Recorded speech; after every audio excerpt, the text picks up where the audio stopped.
अगर तुम्हें लगता है कि तुम अच्छा परफॉर्म कर रहे हो, समय पर काम कर रहे हो, फिर भी सैलरी नहीं बढ़ रही, तो समस्या तुम्हारी मेहनत में नहीं है, समस्या तुम्हारी स्ट्रैटेजी में है। और आज मैं तुम्हें वही स्ट्रैटेजी बताने वाला हूं जो सच में काम करती है, रियल वर्ल्ड में।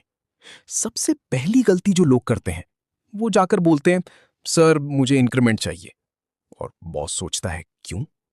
इसलिए स्टेप नंबर 1, डिमांड मत करो, केस बनाओ।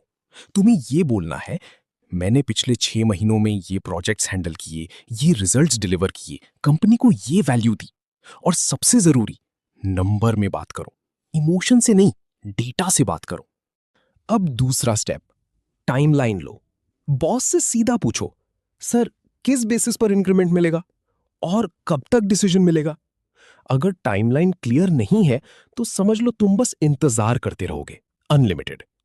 अब सबसे पावरफुल स्टेप, मार्केट में अपनी वैल्यू चेक करो। जॉब अप्लाई करो, इंटरव्यू दो, ऑफर लो। क्योंकि सच ये है, कभी कंपनी गलत नहीं होती, कभी तुम अपनी वैल्यू ओवर एस्टिमेट कर रहे होते हो। मार्केट तुम्हें सच बता देता है। अब जब तुम्हारे पास ऑफर आ जाता है, तब तुम्हारी पोजीशन स्ट्रांग होती है। लेकिन एक वार्निंग, फेक ऑफर दिखाना या प्रेशर बनाना ये शॉर्ट टर्म ट्रिक है, लॉन्ग टर्म डैमेज करता है। ट्रस्ट टूट गया तो गेम खत्म। अब आता है सबसे tricky part, counter offer. Company बोलेगी, हम तुम्हारा पे मैच कर देंगे, मत जाओ। यहीं लोग गलती करते हैं।